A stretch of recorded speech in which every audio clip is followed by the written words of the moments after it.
झारखंड में टाटा के खिलाफ आंदोलन तेज करेगा जेएमएम। सीएम के साथ बैठक के बाद मंत्री मिथिलेश ठाकुर ने कहा, टाटा बताए कि यहां से मुख्यालय शिफ्ट करने का इनका मकसद क्या है। झारखंड में टाटा कंपनी की नीतियों के खिलाफ सत्ताधारी झारखंड मुक्ति मोर्चा अपना आंदोलन तेज करेगा। इसकी सारी रणनीति तैयार कर ली गई। मंगलवार को सीएम के साथ मुलाकात के बाद मंत्री मिथिलेश ठाकुर ने बताया कि ये टाटा के खिलाफ आंदोलन नहीं है, राज्य की जनता और कोल्हान की जनता के हक में आंदोलन है। उन्होंने पूछा कि वे बताएं कि यहां से मुख्यालय शिफ्ट करने का इनका क्या मकसद है। उन्होंने कहा कि किसी को ये हक नहीं है कि पॉल्यूशन यहां फैलाए, खनिज संपदा का दोहन यहां करे और फायदा दूसरे राज्यों के लोगों को दे। जेएमएम कतई बर्दाश्त नहीं करेगा। ये तो बस शुरुआत है, आंदोलन और भी तेज होगा। वहीं पार्टी के महासचिव सह प्रवक्ता विनोद पांडे ने कहा कि पार्टी टाटा के खिलाफ लड़ाई तेज करेगी। ये लड़ाई तब तक जारी रहेगी जब तक वहां के लोगों को उनका हक और अधिकार नहीं मिलेगा। पार्टी विस्थापितों के हक और अधिकार के लिए तैयार है। आंदोलन शुरू हो गया है, आगे इसमें किसी भी प्रकार की तेजी आएगी, इसकी घोषणा भी जल्द कर दी जाएगी। विद्यालय अवधि बढ़ाने पर विवाद, शिक्षा सचिव ने कहा, शिक्षक संगठनों की सहमति से लिया फैसला। संघ ने कहा, चावल का बोरा उठवाना चाहते अधिकारी। झारखंड के सरकारी स्कूलों में कार्य अवधि बढ़ाने पर विवाद शुरू हो गया है।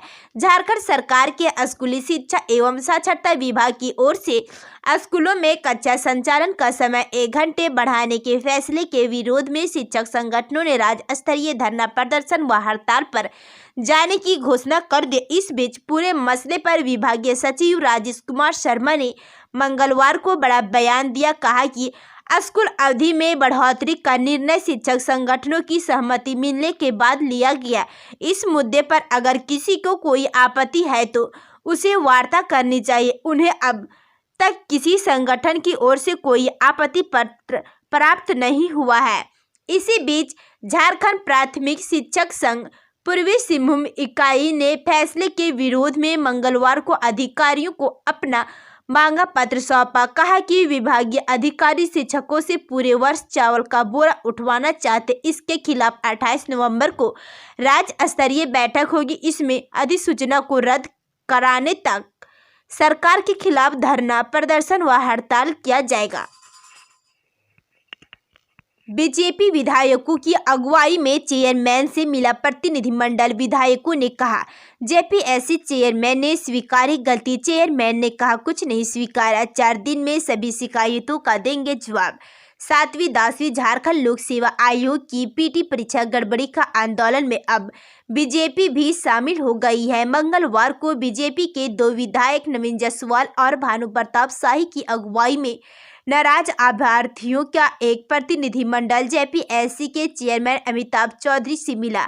बाहर आकर बीजेपी विधायकों और नाराज अभ्यर्थियों ने बताया कि जेपीएससी चेयरमैन ने पीटी परीक्षा में अपनी गलती स्वीकार की। उन्होंने नाराज अभ्यर्थियों से 4 दिन का वक्त मांगा है ताकि वे उनकी शिकायतों का लिखित जवाब दे सके।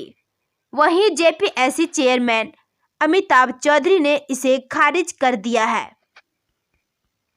राज्य में अभ्यर्थियों पर पुलिस ने बरसाई लाठियां। जेपीएससी का घेराव करने जा रहे थे अभ्यर्थी, पुलिस ने मोरहाबादी में ही रोका। बीजेपी के विधायक भी मौके पर मौजूद।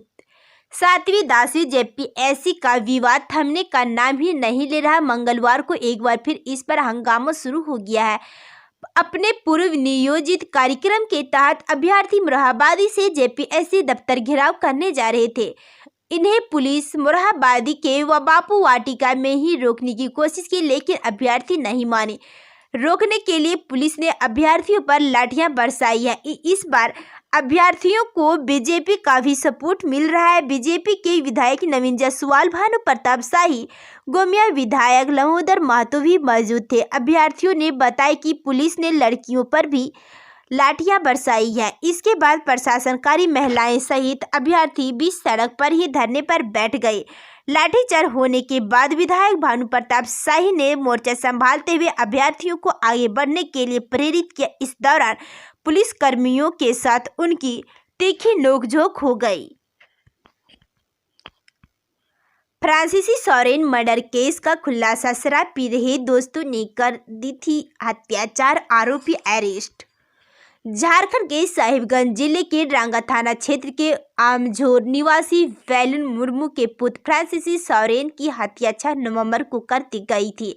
उस दिन एक साथ मृतक सहित 4 दोस्त शराब का सेवन कर रहे थे। इसी बीच मृतक फ्रांसीसी सोरेन से किसी बात को लेकर झगड़ा हो गया और फिर दोस्तों ने ही उसकी हत्या कर दी थी।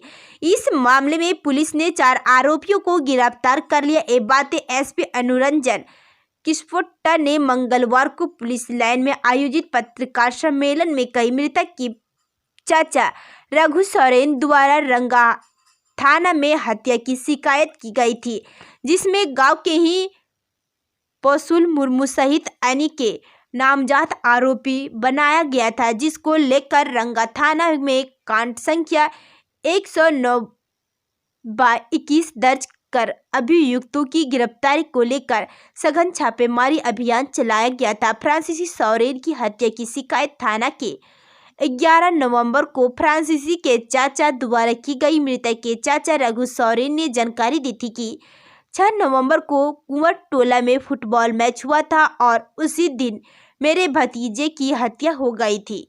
एसपी ने बताया कि 6 नवंबर की शाम हत्या की बात सामने आई और 11 नवंबर को एक बड़ा सा नाला से शव बरामद हुआ। इस कांड के उद्भेदन के लिए एसडीपीओ बरहरुआ प्रदीप उरांव के नेतृत्व में टीम गठित की गई और फिर गठित टीम के सदस्यों ने तकनीकी सहायता के साथ अपने गुप्तचरों के सहयोग से 4 अभियुक्त की गिरफ्तारी सुनिश्चित की।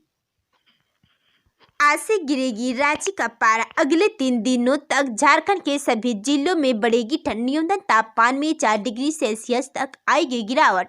झारखंड में अगले 3 दिनों में ठंड में बढ़ोतरी होगी। मौसम विभाग की ओर से इसका कारण आसमान का साफ होना बताया गया। मौसम विज्ञान केंद्र रांची के सेंटर हेड अभिषेक आनंद ने बताया कि राज्य में आसमान पूरी तरह साफ है। इसके कारण आने वाले 3 दिनों में राज्य के लगभग सभी जिलों के न्यूनतम तापमान में 4 डिग्री सेल्सियस तक की गिरावट देखने को मिल सकती है। इससे ठंड के साथ साथ कनकनी में बढ़ोतरी होगी। मौसम विभाग के अनुसार अगले 4 दिनों तक रांची में मौसम सामान्य रूप से शुष्क बना रहेगा। इसके बाद शनिवार को राजधानी रांची सहित राज्य के अन्य जिलों में हल्के से मध्यम दर्जे के बादल देखने को मिल सकता है।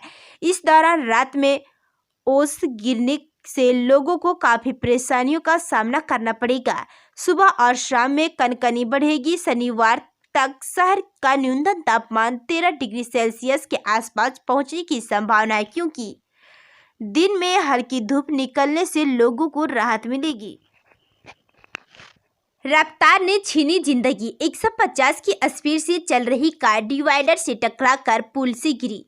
छपरा के एक ही परिवार की 5 लोगों की मौत। धनबाद के नेशनल हाईवे नई दिल्ली कोलकाता रोड पर मंगलवार सुबह बड़ा हादसा हो गया। गोविंदपुर में भीषण सड़क हादसे में 2 महिलाएं, एक बच्चा सहित एक ही परिवार की 5 लोगों की मौत हो गई। घटना सुबह 6:15 बजे की है। परिवार रामगढ़ घाटोटांड घाटी से स्विफ्ट डिजायर कार से रिश्तेदारों की शादी में शामिल होने आसनसोल जा रहा था। बताया जा रहा है कि रफ्तार तेज होने की वजह से कार गोविंदपुर थाना अंतर्गत के जीटी रोड कालीडी मोड़ पर बने पुल के डिवाइडर से टकराकर 100 फीट दूर जा गिरी। कार सवार सभी 5 लोगों की घटना स्थल पर ही मौत हो गई। कार में 2 पुरुष, 2 महिलाएं और एक बच्चा था।